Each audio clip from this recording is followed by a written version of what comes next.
బాగుండు అనే చాలా మంది కమెంట్ చేస్తున్నారు. ఒకసారి శ్రీవర్షిని తల్లి మాట్లాడారు, శ్రీవర్షిని పేరెంట్స్ మాట్లాడారు, శ్రీవర్షిని తల్లిదండ్రులు ఏం మాట్లాడారో చూద్దాం. నా కూతుర్ని బెదిరించాడండి. మేమంతా శక్తులు చేత నేను మీ అమ్మని మీ నాన్నని చంపేస్తాను, మీ అన్నికి పెళ్లి కాకుండా చేస్తాను, మేము ఎందుకు లొంగిపోయావమ్మని మేము అడిగితే ఇట్లా నన్ను చంపేస్తానందమ్మా, కుటుంబాన్ని నాశనం చేస్తానందమ్మా, నేను భయపడ్డాను, ఇటు లొంగిపోవడం జరిగిందమ్మా అని మా అమ్మాయి చెప్పిందండి అడిగితే. ఆంటీ ఇప్పుడు శ్రీవర్షిని రావడం జరుగుతుంది. ఆమె నిజంగానే మీ దగ్గరకు వచ్చి మీతో ఉంటదన్న నమ్మకం ఏమైనా ఉందా, లేకపోతే మళ్ళీ అంటే మీరు వశీకరణం చేశారు ఇవన్నీ మాట్లాడడం జరిగింది, అదంతా పక్కన పెడితే ఇప్పుడైతే తీసుకురావడం జరుగుతుంది, పాప నిజంగానే రావాల్సిందా, మీ దగ్గరకు వస్తుందా? వచ్చిందండి. వచ్చినాక మేము వశీకరణ సంబంధించి పోలింగ్ సమస్యలండి సైకాలజీ మా దగ్గర మళ్ళీ పారిపోద్దని మాకు భయంగా ఉందండి. పోలీసుల సమస్య తీసుకున్నామండి. మహిళా శిశు సంక్షేమ శాఖ ఎవరైతే ఉన్నారో వాళ్ళని కూడా అప్రోచ్ అయ్యి అక్కడ కూడా వాళ్ళ ద్వారా కూడా సెక్యూరిటీ తీసుకుంటున్నాము.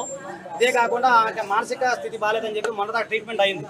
అయితే ఇప్పుడు ముఖ్యంగా ఏంటంటే మీ ఇంటికి ఫస్ట్ అఘోరి మాత రావడం జరిగింది. ఎందుకంటే ఇది ఇప్పటి వరకు మీరు ఎక్కడ అంటే ప్రత్యేకంగా కూర్చొని ఇంటర్వ్యూస్ ఎక్కడ ఇవ్వలేదు. ఎందుకంటే రుద్రస్వామి గారు ముందు పడ్డారు, తర్వాత ఆజాద్ గారు రావడం వల్ల ఇదంతా జరిగింది. తర్వాత తను వచ్చారు, రాధిక గారు వచ్చారు ఫస్ట్ వైఫ్ అని చెప్పేసి. మీరు ఒక్క ఇంటర్వ్యూ కూడా కూర్చొని ఎవరికి ఇవ్వడం లేదు కాబట్టి అఘోరి మాత మీ ఇంటికి వచ్చిన తర్వాత మీరు ఆమెతో బాగానే ఉన్నారు, తినడము తాగడం ఇవన్నీ జరిగినాయి అని అందరికి తెలిసింది. అంటే ఫస్ట్ మీరు చేసిన తప్పు వల్లనే అఘోరి మాతకు అంత ఛాన్స్ ఇచ్చారని చెప్పేసి జనాలు మాట్లాడుతున్నారు. దానికి మీరు ఏం ఆన్సర్ చేస్తారు? ఎటువంటి తప్పు చేయలేదండి. ఒక దొంగ అఘోరి రూపంలో ఒక మాత లాగా వచ్చి మేము మాత అనుకుని నమ్మి ఆడమనిషి పిల్లని ఏం చేసేది అనుకున్నామండి. ఇంత రాక్షసుడిలాగా ఆడవాళ్ళని హింసిస్తాడని అనుకోలేదండి. రాజుగా మాకు చూస్తే నాకు ఎంతో జాలిగా ఉందండి. ఆ పిల్లని అట్లా చేసి మోసం చేసే రాజుగాలు అంటే వాళ్ళు ఎంతమంది ఉన్నారంటండి. అట్లాంటి వాళ్ళు నా పిల్లల్ని కూడా ఒక మోసం చేసేసి నా పిల్లని అమ్మేయాలని చూశాడండి. అఘోరి వెనకాల ఎవరైనా ఉన్నారని అనుకుంటున్నారా మీరు? ఖచ్చితంగా అనుకుంటారండి, ఎవరైనా పెద్దల హస్తం ఉందేమో నేను అనుకుంటున్నానండి. అంటే మీ దగ్గర మీ ఇంట్లో ఉన్నప్పుడు ఎప్పుడన్నా ఫోన్లు మాట్లాడము, ఎవరితోనన్నా చెప్పడము, ఇట్లా నేను అఘోరిని తీసుకొస్తున్నా, అమ్మాయిలని ఇట్లా వశపరుస్తున్నాం కదా, ఇలాగ బలిస్తారని చెప్పేసి మాట్లాడుతున్నారు. ఒకవేళ రుద్రస్వామి గారు అలాగే ఆజాద్ గారు ఆ అమ్మాయి రాధిక ముందుకు రాకపోతే వర్షిణి అనే అమ్మాయి ఈ రోజు హైదరాబాద్ కు వచ్చేదా, లేకపోతే అమ్మాయిని ఎక్కడన్నా నరబలి లాగా ఇస్తారని చెప్పేసి మాట్లాడుతున్నారు. ఖచ్చితంగా నరబలి ఇచ్చేసేదండి రుద్రస్వామి గారు, ఈ రాధిక గారు, మాకు శశిటీవీ భాను గారు, నెంబర్ 1 న్యూస్ వాళ్ళు, మీడియా వాళ్ళు అందరూ ఉండి మాకు సహాయం, ఆజాద్ గారు కూడా సహాయం చేశారండి. ఈ శివరుద్ర స్వామి గారి వల్ల మా పిల్ల బయటపడిందండి. ఖచ్చితంగా నరబలి ఇచ్చేసేదండి నా కూతుర్ని. నరబలి ఇస్తాకే నా పిల్లని తీసుకెళ్ళిందండి. ఇలా అమ్ముకుంటాకి అంటే మీరు చెప్పండి. వర్షిని తల్లి వర్షన్ మీరు చూసారు, వర్షిని తల్లి మాట్లాడుతున్నారు. సో తన బిడ్డను తన దగ్గరికి తీసుకుని వెళ్ళిపోవాలని. అయితే కొంతమంది ప్రశ్నించారు, అఘోరిని ఇంటికి పిలిచి ఎంకరేజ్ చేసింది మీరే కదా అని కూడా అడిగారు. నిజానికి అఘోరిని ఇంటికి పిలిచి ఎంకరేజ్ చేసింది కూడా వాళ్ళే. అండ్ వర్షిణిని కూడా గతంలో దీక్షకు పంపించింది కూడా వర్షిణి తల్లిదండ్రులే. రాజేష్ అఘోరి అనే వ్యక్తి దగ్గరికి, తణుకులో ఉన్న వ్యక్తి దగ్గరికి శిష్యరికం కోసం పంపించారు అనే ఆరోపణలు కూడా ఉన్నాయి. దానిపైన కూడా తల్లిదండ్రులు క్లారిటీ ఇవ్వాలి. ఎందుకంటే ఏ విధమైనటువంటి సాధన లేని వ్యక్తి, ఏ విధమైన ఆ దిశగా ఏ విధమైన ఆలోచనలు లేని వ్యక్తి అయితే అఘోరి కూడా వెళ్ళిపోయి ఆ రకమైనటువంటి సాధన తీసుకు ఆలోచన చేయదు కాబట్టి. సో తల్లిదండ్రులు ఆలోచన ధోరణి కూడా ఇక్కడ కొంత అనుమానించదగినగా ఉంది అని కొంతమంది చేస్తున్నారు. కానీ ఎంతైనప్పటికీ వాళ్ళ తల్లిదండ్రులు కాబట్టి ఏదో ఒక యాంగిల్లో మిగతా వాళ్ళకంటే బిడ్డ మేలు తల్లిదండ్రులే కోరుకుంటారు కాబట్టి తల్లిదండ్రుల దగ్గరకు వర్షిని పంపించండి అని చెప్తున్నారు. ఎస్, మా ప్రతినిధి శిల్పతోనే మాట్లాడతాను. బిఫోర్ దట్ కొన్ని కామెంట్స్ చదివి వినిపిస్తాను. ఎందుకంటే సమాజం ఏ విధంగా ఆలోచిస్తుంది, ప్రజలు ఏ విధంగా ఆలోచిస్తున్నారు అనేది కామెంట్స్లో మనకు తెలిసే అవకాశం ఉంటుంది. రాష్ట్రం నలుమూలల నుంచి ప్రజలు వ్యక్తీకరించే ఒక భావం కమెంట్స్ రూపంలో ఇక్కడికి వస్తుంది కాబట్టి కొన్ని కమెంట్స్ నేను మీకు చదివి వినిపించి మా ప్రతినిధి శిల్పతో మాట్లాడతాను. ఎస్, చరణ్ చారి కమెంట్ చేశారు, వర్షినికి బుద్ధి లేదు, మంచిగా చదువుకొని మంచిగా ఉండాలి, తల్లిదండ్రులకు ఈ బాధ అవసరమా, వర్షిని అఘోరి పెళ్లి చేసుకోవడం ఏంటి, అసలు అతను అంబేద్కర్ను కూడా తిట్టాడు, కఠినంగా శిక్షించాలి అంటూ చరణ్ చేరి కమెంట్ చేశారు. ప్రసాద్ కమెంట్ చేశారు, అసలు వర్షిని బుద్ధుందా అమ్మ, 9 నెలలు కనిపించిన అమ్మను మనం కాపాడుకోవాలి అంటూ ప్రసాద్ కమెంట్ చేశారు. వర్షిని చదువుకున్న మూర్ఖురాల్లో ఉన్నావు, వర్షిని కూడా జైల్లో పెట్టండి, జీవిత గది వేయాలి అంటూ కమెంట్ చేశారు. కొంచెం మంచి లాంగ్వేజ్లో కమెంట్స్ చేయండి, ఎందుకంటే చదివేటప్పుడు గమ్మున నేను వాటిని ఎడిట్ చేసుకోవడానికి కూడా అవసరం ఉండదు కాబట్టి కష్టం అవుతుంది కాబట్టి. ఓకే, రఘురామ్, ఈ అఘోరి ఎక్కడి నుంచి వచ్చిందో దాపరించిందో అమ్మాయిల జీవితం నాశనం చేస్తోంది అంటూ రఘురాము కమెంట్ చేశారు. అండ్ మరియమ్మ పాంగంటి కమెంట్ చేశారు. ఫస్ట్ తల్లి కూతురు సంబంధం అన్నారు, ఇప్పుడు భార్యాభర్తల సంబంధం అంటున్నారు. జనాలను పిచ్చోలను చేయడం అనుకుంటున్నారా? ఫస్ట్ వర్షిణిని సెట్ చేయండి, అప్పుడు అంతా సెట్ అవుతుంది అంటూ మరియమ్మ కమెంట్ చేశారు. పి లక్ష్మి అఘోరి అనకండి సార్. ఓకే, ఎందుకంటే అఘోరి అనేది రిజిస్టర్ అయింది కాబట్టి శ్రీనివాస్ అంటే మళ్ళీ ఎవరో శ్రీనివాస్ అనుకుంటారు కాబట్టి అఘోరిగా రిజిస్టర్ అయింది కాబట్టి అఘోరి అని అనాల్సి వస్తుంది. అసలు అఘోరి కాదా, అఘోరి ఎక్కడ సాధన చేసింది, అఘోరి 360 డిగ్రీస్ ఏంటి అనేది పోలీసులు కోర్టులో ప్రొడ్యూస్ చేయబోతున్నారు. ఆ వివరాలు కూడా బయటకు వస్తాయి. అఘోరి అకౌంట్స్ ఏంటి, అఘోరి నిజంగా సాధన చేసిందా, అఘోరి స్త్రీగా మారటానికి కారణాలు ఏంటి, ఇవన్నీ కూడా ఇప్పుడు పోలీసులు ఛార్జ్ షీట్లో వేసే అవకాశం ఉంటుంది. అఘోరి గురించి పోలీసులు ఛార్జ్ షీట్లో ఏం పేర్కొనబోతున్నారు, రిమాండ్ రిపోర్ట్లో ఏం పేర్కొంటున్నారనే వివరాలను కూడా మీకు చూపిస్తాము. ఎందుకంటే అఘోరి గురించి కొంతమంది సపోర్ట్ చేశారు, ఇప్పుడు చాలా ఎక్కువ మంది వ్యతిరేకిస్తున్నారు. కాబట్టి అఘోరి మారడం వెనుక అఘోరి విషయంలో బయటకు తెలియని విషయాలు ఏమున్నాయి అనేది ఇప్పుడు పోలీసులు బయట పెడతారు. ఆ విషయాలు అఘోరికి పాజిటివ్గా ఉంటాయో అఘోరికి నెగిటివ్గా ఉంటాయో చూద్దాం పోలీసులు ఏ విషయాలు బయట పెడతారో. ఓకే, అమ్మ దగ్గరకు వెళ్ళిపోమ్మా అంటూ భువన్ చారి కమెంట్ చేశారు. అవును ఆమెను కూడా జైల్లో వేయండి అంటూ పి లక్ష్మి కమెంట్ చేశారు. దొంగ అఘోరి అంటూ గణేష్ గని కమెంట్ చేశారు. ప్రసాద్ పైన ఉన్న నా కామెంట్స్ చదువు సార్ అని కమెంట్ చేశారు. ప్రసాద్ మీ కమెంట్ చదివాను, ఒకసారి మళ్ళీ కమెంట్ చేయండి, మీరు ఏం చెప్పాలని అనుకుంటూ ఉన్నారు. దేవి కౌ ఛానల్ ఎన్ని రోజులు అరెస్ట్ చేస్తారు సార్ అఘోరిని అని కమెంట్ చేశారు. బహుశా అఘోరిని ఎన్ని రోజులు జైల్లో ఉంచుతారనేది పోలీసులు ప్రొడ్యూస్ చేసే ఆధారాలను బట్టే ఉంటుంది ఎన్ని రోజులు అరెస్ట్ చేస్తారని. ఎక్కడ అరెస్ట్ అయ్యింది సార్ అని. ఎస్, అఘోరి అరెస్ట్ అయింది, ఆ విషయం ఇంకా మీకు తెలియదేమో బహుశా. ఓకే, శ్రీవర్షిని ఆ శ్రీనివాస్ ఏదో మాయ చేసి తన్ని వశపరుచుకున్నాడు అంటూ కమెంట్ చేశారు. ఓకే, ఈ కమెంట్స్ అన్ని కూడా ప్రస్తుతం శ్రీవర్షిని చూసే అవకాశం ఉంది. శ్రీవర్షినికి కౌన్సిలింగ్ ఇస్తూ ఉన్నారు. శ్రీవర్షిని ప్రస్తుతం కౌన్సిలింగ్ సెంటర్లో ఉంది. నేను ఒకసారి జై అఘోరి అంటే ఎవరో కమెంట్ చేశారు, SHX గౌస్ అంట. అఘోరిని ఒకరిద్దరు, ఒక 6% మంది అఘోరిని సపోర్ట్ చేసే వాళ్ళు కూడా ఉన్నారు. ఎక్కువ మంది మాత్రం అఘోరిని వ్యతిరేకిస్తున్న వాళ్ళు ఉన్నారు. ఓకే, ఇప్పుడు శ్రీవర్షన్కి ఇస్తున్న కౌన్సిలింగ్ ఏంటి, శ్రీవర్షిని ఎక్కడికి పంపించబోతూ ఉన్నారు అనే వివరాలు అందించడానికి మా ప్రతినిధి శిల్ప మనకు అందుబాటులో ఉన్నారు. శిల్ప, ప్రస్తుతం శ్రీవర్షిని కౌన్సిలింగ్ సెంటర్లో ఉంది అని చెప్తున్నారు. ఇప్పుడు శ్రీవర్షన్కి కౌన్సిలింగ్ ఇస్తూ ఉన్నారా? శ్రీవర్షిని తల్లిదండ్రుల దగ్గరికి వెళ్ళబోతుందా, లేదంటే కౌన్సిలింగ్ సెంటర్లోనే ఉంటానని చెప్తోందా, లేదంటే అఘోరి తల్లిదండ్రుల దగ్గరికి వెళ్ళబోతుందా, ఏం చేయబోతోంది? రైట్, అఘోరి శ్రీవర్షిని ఎపిసోడ్ లో నిన్న బిగ్ ట్విస్ట్ చోటు చేసుకుంది. నిన్న అఘోరి ఆలియాస్ అల్లూరి శ్రీనివాస్ ని చెంచలగూడ జైల్లో రిమాండ్ ఖైదీగా ఉంచారు. 14 days వరకు కూడా రిమాండ్ విధించారు.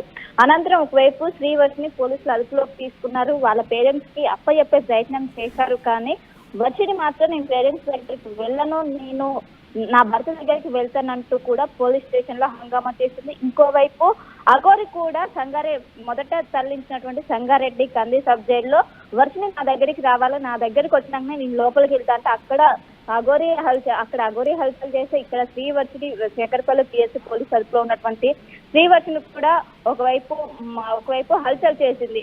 నిన్న ఒకవైపు ఇక్కడికి తరలించారని విషయం తెలుసుకున్నటువంటి శ్రీవర్షిని పేరెంట్స్ హైదరాబాద్ కు చేరుకున్నారు. అనంతరం తెలంగాణ ఉమెన్ కమిషన్ ని ఆశ్రయించారు. ఆశ్రయించిన వెంటనే పోలీసులు అదుపులో ఉన్నారని తెలుసుకుని వెంటనే పోలీస్ స్టేషన్ కి చేరుకున్నారు.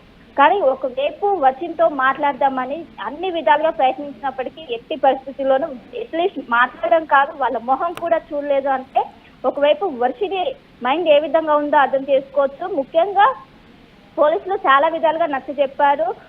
అమ్మ నాన్నల దగ్గరికి వెళ్ళండి, ఆల్రెడీ అఘోరి భాగవతాలు ఒక్కొక్కటిగా బయటకు వస్తున్నారు. చాలా మంది బాధితులు ఆమె వల్ల చాలా మంది మోసపోయిన వాళ్ళు ఉన్నారంటూ కూడా ఒకవైపు అక్కడ ఉన్న పోలీసులు నచ్చ చెప్పడానికి చూసినప్పటికీ దీనికి వర్షిని మాత్రం ఏకీభవించడం లేదు. నేను అఘోరితోనే ఉంటాను, అఘోరిని పెళ్లి చేసుకున్న నా భర్తతోనే ఉంటానంటూ కూడా ఒక సీన్ క్రియేట్ చేసింది. అనంతరం నేను ఎట్టి పరిస్థితుల్లోనూ మా అమ్మ నాన్నల దగ్గరికి వెళ్ళనంటూ కూడా కరాఖండిగా చెప్పేసింది. దీంతో ఏం చేయలేక వెంటనే కస్తూర్బా ఆశ్రమంలో జనరల్ గా వీళ్ళ ఎవరైతే కొంచెం మైండ్ కావచ్చు, కొంచెం వాళ్ళందరికీ కూడా కొంచెం అక్కడ భరోసా కల్పిస్తారు, కొంచెం అక్కడ మొత్తం కౌన్సిలింగ్ తీసుకుంటారు. సో అందులోకి పంపించాలంటూ కూడా ఒకవైపు అధికారులు నిర్ణయించుకున్నారు. అందులో భాగంగా కస్తూర్బా ఆశ్రమానికి తరలించారు. అక్కడ 15 రోజుల పాటు వర్షినికి కౌన్సిలింగ్ ఇవ్వనున్నారు. కౌన్సిలింగ్ ఇచ్చిన అనంతరం తను ఏ డెసిషన్ తీసుకుంటే ఆ డెసిషన్ కి కట్టుబడే అవకాశం అయితే స్పష్టంగా కనిపిస్తుంది. కానీ ప్రస్తుతం ఒకవైపు తల్లిదండ్రులు మాత్రం నా బిడ్డని వశపరుచుకున్నారు, అందుకే అట్లీస్ట్ గతంలో ఎంతో ప్రేమగా ఉన్నది, ఇప్పుడు అట్లీస్ట్ మా మొహం చూడడానికి కూడా ఇబ్బంది పడుతుంది, అసలు మమ్మల్ని చీదరించుకుంటుందంటూ వాళ్ళు పెద్ద ఎత్తున అక్కడ రోధించారు. వాళ్ళు ఒక్కసారిగా ఆమె బిహేవియర్ చూసి వాళ్ళు షాక్ అయ్యారు. మొత్తం కన్నీరు మొన్నీరైన పరిస్థితి కనిపిస్తుంది. శ్రీవర్షిని కాలో తీసుకెళ్తున్నప్పుడు వాళ్ళ డాడీ వాళ్ళ అమ్మ కారు కట్టుపడ్డారు. నాతో పాటు వచ్చేయండి అమ్మ, పాత మనం మొత్తం కూడా మనం అందరం మన ఫ్యామిలీ వరకు ఆనందంగా ఉండొచ్చు అంటూ ఒకవైపు చెప్పినప్పటికీ వర్షిని మాత్రం అసలు వాళ్ళ మొహం కూడా చూడటం లేదు. మొత్తం ఇదంతా కూడా నిన్న బిగ్ ఫిష్ నెలకొన్నదని చెప్పుకోవచ్చు. ప్రస్తుతం 15 రోజుల పాటు శ్రీవర్షినికి కస్తూర్బా ఆశ్రమంలో కౌన్సిలింగ్ ఇవ్వనున్నారు. కౌన్సిలింగ్ లో ముఖ్యంగా అఘోరికి సంబంధించి ఏవైతే ఇప్పుడు ఒక్కొక్కరిగా బయటకు వస్తున్నారో, ఎవరెవరు నష్టపోయారు వాటినన్నింటినీ చూపించి నీకు ముందు మంచి ఫ్యూచర్ ఉంది వీటినన్నింటినీ చెప్పే విధంగా అయితే కనిపిస్తుంది. ఈ 15 రోజుల్లో మధ్యలో మీరు వెళ్ళి చూడడానికి పర్మిషన్ కావాలంటూ కూడా ఒకవైపు పేరెంట్స్ అడగగానే దానికి పోలీసులు ఒప్పుకున్నారు. వెళ్ళి చూసే అవకాశం అయితే ప్రస్తుతం అయితే కల్పించారు. ఇప్పటికే వర్షికి సంబంధించినటువంటి పేరెంట్స్ కావచ్చు, బ్రదర్స్ మొత్తం కూడా ఇక్కడికే చేరుకున్నారు. ఎట్టి పరిస్థితుల్లో మేము తీసుకొని వెళ్తామంటూ కూడా వారు చెప్తున్నారు. సో మొత్తం హైడ్రామా నెలకొన్నది. ప్రస్తుతం అఘోరి మాత్రం చెంచలగూడ జైల్లో శిల్ప మీరు ఒక్క నిమిషం అందుబాటులోనే ఉండండి. శిల్ప ఒక్క నిమిషం మీరు అందుబాటులోనే ఉండండి. కొన్ని కామెంట్స్ చదివి మళ్ళీ నేను మీ దగ్గరికి వస్తాను. షారోన్ సిస్టర్స్ నేను పెట్టినవి మీరు ఎందుకు చదవడం లేదు అని కామెంట్ చేశారు. బహుశా షారోన్ సిస్టర్స్ మీరు ఒకసారి మళ్ళీ కామెంట్ చేయండి, నేను చదివి వినిపిస్తాను. ఓలాప్ అయిపోయింది ఉంటుంది. పి లక్ష్మి నేను ఒక విషయం చెప్పను అన్నారు. లక్ష్మి గారు మీరు వర్షం గురించి ఏ విషయం అయినా చెప్పండి, పర్వాలేదు, నేను అది చదివి వినిపిస్తాను. షారోన్ సిస్టర్స్ కామెంట్ చేశారు. అమ్మ నాన్న గురించి ఆలోచించు, బుద్ధి ఉందా నీకు చీ అంటూ వర్షిని గురించి బహుశా కామెంట్ చేశారు. వందన కామెంట్ చేశారు. అప్పాజరి ఓకే, అసలు శ్రీనివాస్ రూల్స్ పాటించలేనప్పుడే అతను అదుపులోకి తీసుకుంటే ఇంత జరుగుండకపోవచ్చు. కారు రిజిస్ట్రేషన్ లైసెన్స్ ఇవేమీ ఆర్టీఓ పట్టించుకోలేదు, ఇది ఎవరి పొరపాటు అంటూ. అంటే అతని కారు మీద అసలు రిజిస్ట్రేషన్ నెంబరే లేదు. సో అతన్ని సమాజంలో ఎలా తిరగనిచ్చారు, రిజిస్ట్రేషన్ నెంబర్ లేకుండా దేశం అంతా ఎలా తిరుగుతున్నాడో అధికారులు ఏం చేశారు అంటూ కామెంట్ చేశారు. సార్ నాకు తెలిసి వర్షిని అఘోరిని వదిలిపెట్టదు అనే కామెంట్ చేశారు. వర్షిని అఘోరిని వీడుతుంది. ఎస్ రఘురామ్ పోరింకా కామెంట్ చేశారు. నాకు తెలిసి వర్షిని అఘోరిని వీడుతుంది అని కామెంట్ చేశారు. సో షారోన్ సిస్టర్స్ మళ్ళీ కామెంట్ చేశారు. ఇద్దరిని జైల్లో వేస్తే బాగుంటుంది అన్నట్టు షారోన్ సిస్టర్స్ కామెంట్ చేశారు. సో ఇలా అందరూ కూడా వారి అభిప్రాయాన్ని, ఎందుకంటే ఇది తెలుగు రాష్ట్రాల్లో నలుమూలల నుంచి చేస్తున్నటువంటి కామెంట్స్. బహుశా వర్షిని వీటిని చదువుతుంది, వర్షిని చేతబడికి గురైందని అనుకుంటా అంటూ స్వీటీ కామెంట్ చేశారు. అఘోరి ఫేక్, తనని అసలు బయటకు పంపించకండి అంటూ కామెంట్ చేశారు. ఒకరిద్దరు అఘోరిని సపోర్ట్ చేస్తుంటే ఎక్కువ మంది మాత్రం అఘోరిని వ్యతిరేకిస్తున్న వారి సంఖ్య మనకి కనిపిస్తుంది. సో మీరు కమెంట్స్ చేయండి. బహుశా వర్షిని కూడా కమెంట్స్ చూస్తుంది, ఎందుకంటే సమాజంలో వారి పట్ల ఎవరు ఏ విధమైన భావంతో ఉన్నారు అంటూ వాళ్ళు ఫాలో అవుతున్నారు. మమ్మల్ని ట్రోల్ చేస్తున్న వాళ్ళు ఆలోచించండి అంటూ గతంలో మాట్లాడారు. కాబట్టి మీ కామెంట్స్ వర్షిని చదువుతోంది. సో మీ కామెంట్స్ గురించి వర్షిని ఏ విధంగా ఆలోచిస్తుందో చూద్దాం.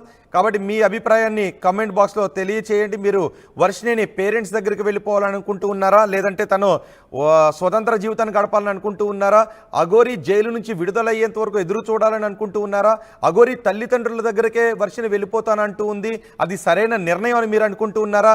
మీ అభిప్రాయాన్ని కామెంట్ బాక్స్లో తెలియచేయండి. నేను మా ప్రతినిధి శిల్పతో మాట్లాడతాను. శిల్ప, ఇప్పుడు ఎన్ని రోజులు వర్షిని కౌన్సిలింగ్ సెంటర్లోనే ఉంచబోతూ ఉన్నారు? 15 రోజుల వరకు కౌన్సిలింగ్ ఇవ్వనున్నట్లు ప్రస్తుతం పోలీసులు తెలిపారు. 15 రోజుల మధ్యలో పేరెంట్స్ వెళ్ళి చూసేందుకు అవకాశం కల్పించారు. ముఖ్యంగా పూర్తిగా వర్షిని బిహేవియర్ మారిందంటూ పేరెంట్స్ ఆరోపిస్తున్నారు. వర్షినికి సంబంధించి వశీకరణ చేశారు, పెద్ద ఎత్తున మైండ్ వాష్ చేశారంటూ కూడా పేరెంట్స్ ఆరోపిస్తున్నారు. కానీ కౌన్సిలింగ్ అనంతరం మేమే తీసుకెళ్తాం, ఆలోపు మా బిడ్డ మాకు తిరిగి రావాలంటూ వాళ్ళు పెద్ద ఎత్తున రోధిస్తున్నారు. 20 ఏళ్ళు కనిపెంచిన తల్లిని కాదంటూ అఘోరి వెంట వెళ్తుందంటూ ఇది ఏ విధంగా అంటూ కూడా పెద్ద ఎత్తున ప్రశ్నిస్తున్నారు. ఒకవైపు మొదటి నుంచి అగోరు పైన విమర్శలు వస్తున్నాయి, కానీ ఎప్పుడైతే శ్రీవర్షిని మ్యారేజ్ చేసుకున్న అనంతరం ఒక్కసారిగా సమాజం మొత్తం అనేక విమర్శలు చేసింది. కానీ వాటిని సైతం లెక్క చేయకుండా మేము తెలుగు రాష్ట్రాలకు రాము, నార్త్ సైడే మేము జీవనం కొనసాగిస్తాం, మా దగ్గరికి ఎవరైనా రావాలని చూసినా, మమ్మల్ని ఫోర్స్ చేయాలని చూసినా ప్రాణార్పణ చేస్తామంటూ కూడా బెదిరించారు. సో ఈ విధంగా మొత్తం ఈ వ్యవహారం అంతా ఒక్కసారిగా అటు పోలీసులకు కావచ్చు, ఇటు ప్రజలకు కావచ్చు, మొత్తం కూడా విసుగు చెందారు. మొత్తం తలనొప్పిగా మారింది. ఒకవైపు సనాతన ధర్మాన్ని పరిరక్షిస్తామని చెప్పుకుంటూ తిరిగిన అఘోరి ఒక్కసారిగా బెదింపులకు పాల్పడుతుంది. ఇంకోవైపు చాలా మంది దగ్గర పూజల పేరుతో, తాంత్రిక పూజల పేరుతో దాదాపు లక్షల రూపాయలు కాజేసిందంటూ కూడా అనేక ఆరోపణలు ఉన్నాయి. దానికి సంబంధించి ఆధారాలు సేకరించి ప్రస్తుతం చీటింగ్ కేసులో అఘోరి రిమైండ్ ఖైదీగా విధించారు. కానీ ఇప్పుడు శ్రీవర్షిని భవిష్యత్తు ఏంటిదంటూ కూడా అనేక ప్రశ్నలు ఉత్పన్నమవుతున్నాయి. ముఖ్యంగా వాళ్ళ పేరెంట్స్ మాత్రం వాళ్ళు మాత్రం చెప్పలేని కష్టాల్లో ఉన్నారని చెప్పుకోవచ్చు. ఎందుకంటే 20 సంవత్సరాల నుంచి కనిపించిన పేరెంట్స్ ని కాదని ఒక అఘోరి, అది కూడా ఒక ఆడ మగ తెలియని కూడా ఈ విధంగా చేయడం ఏమాత్రం కరెక్ట్. ఖచ్చితంగా మా పాప మాకే కావాలంటూ 15 రోజుల పాటు కస్తూర్బా ఆశ్రమంలో 15 రోజుల పాటు కౌన్సిలింగ్ ఇస్తారు. అనంతరం వచ్చింది ఏ విధంగా పేరెంట్స్ వైపు వెళ్తా అంటే పేరెంట్స్ వైపు చెప్తారు, లేదు నేను అఘోరి దగ్గరికి వెళ్తానంటే మళ్ళీ దానికి సంబంధించి తాను డెసిషన్ తీసుకునే అవకాశం ఉండడంతో దానికి పోలీసులు ఏ విధంగా మూవ్ అవుతారు అనేది కూడా ప్రస్తుతం అయితే సస్పెండ్ గా మారింది. ఇప్పటికీ ఉమెన్ కమిషన్ కూడా ఆశ్రమించడం, ప్రస్తుతం ఉమెన్ కమిషన్ కూడా ఇలా ఇన్వాల్వ్ అయ్యి వచ్చినకి నచ్చ చెప్పే అవకాశాలు అయితే ఎక్కువ కనిపిస్తున్నాయి. రోహిత్ రైట్ శిల్పం, మొత్తానికి అఘోరి ఇప్పుడు రిమాండ్ ఖైదీగా జైల్లో ఉన్నారు. అఘోరి పెళ్లి చేసుకున్న శ్రీవర్షిని మాత్రం ప్రస్తుతం కౌన్సిలింగ్ సెంటర్లో ఉన్నారు. తల్లిదండ్రులు తమ బిడ్డను తమతో పాటు తీసుకువెళ్లాలని అనుకుంటూ ఉంటే శ్రీవర్షిని మాత్రం తల్లిదండ్రులతో వెళ్ళనని అంటుంది.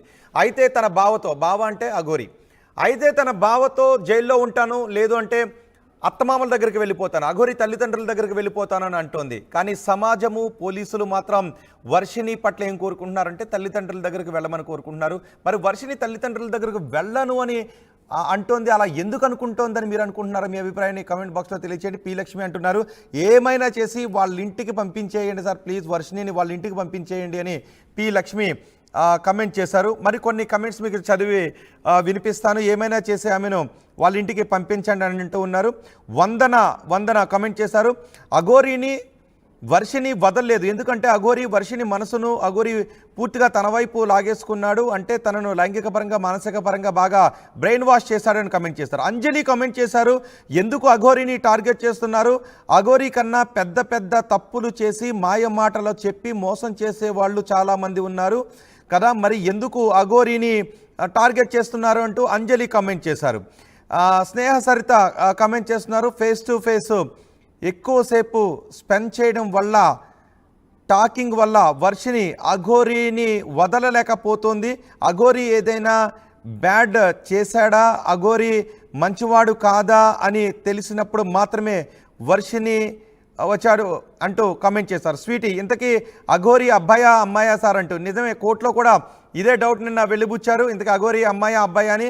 ఆమె గతంలో పురుషుడు, తర్వాత శివుడి కోసం అమ్మాయిగా మారిపోయానని చెప్పారు. కానీ శివుడి కంటే వర్షిని పైన ఇప్పుడు ప్రేమ ఎక్కువైంది అనే కామెంట్స్ పెద్ద ఎత్తున వినిపిస్తూ ఉన్నాయి. చరణ్ శ్రీనివాస్ పెద్ద దొంగ, వర్షినికి బుద్ధి లేదు, మంచిగా చదువుకొని మంచిగా అమ్మానానికి తోడుగా ఉండు, తల్లిదండ్రులకు ఈ బాధ అవసరమా వర్షిని, నీ బతుకు వేస్ట్ చేసుకోకు అంటూ తల్లిదండ్రుల దగ్గరకు వెళ్ళు అంటూ కామెంట్స్ చేశారు. మళ్ళీ బావ ఏంటి సార్ అని. ప్రస్తుతం మరి అమ్మాయి బావ దగ్గరికి వెళ్ళిపోతాను, జైలుకి వెళ్ళిపోతాను అని అంటోంది శ్రీవర్షిని. ఇద్దరిని వదలకూడదు అంటూ శ్రీకాంత్ కమెంట్ చేశారు. అలాగే వెంకటరమణ కమెంట్ చేశారు, వర్షిని ఇంత చేంజ్ అయిపోయింది, Aghori is the really master mind, అన్ని మీడియాస్లో ఓన్లీ అఘోరి గురించి వచ్చింది అని అంటూ చెప్పారు. ఎందుకంటే అఘోరి శ్రీవర్షిని విషయం తెలుగు రాష్ట్రాల్లో పెద్ద ఎత్తున సంచలనంగా మారింది. అఘోరితో శ్రీవర్షిని వెళ్ళిపోయిన తర్వాత ఇంత అందంగా ఉన్న అమ్మాయి, ఇంత టాలెంట్ ఉన్న అమ్మాయి అఘోరితో ఎలా వెళ్ళిపోతుంది, లైఫ్ పాడు చేసుకుంటుందేమోనని పెద్ద ఎత్తున అఘోరి శ్రీవర్షిని గురించి ఆలోచించిన వాళ్ళు ఆందోళన చెందారు. సో ఇప్పుడు మరి కౌన్సిలింగ్ సెంటర్లో ఉంది.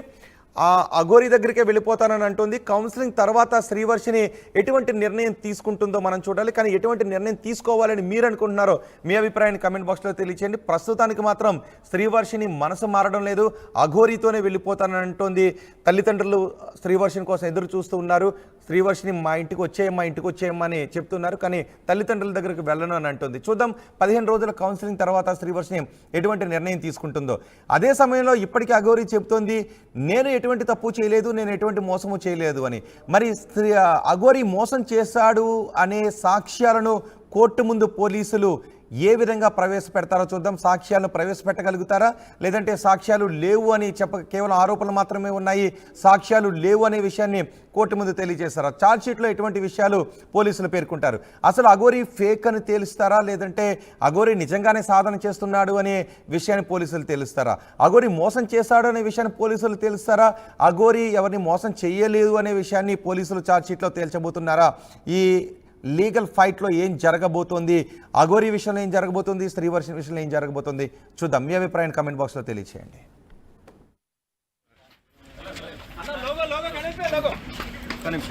మాట్లాడతారా?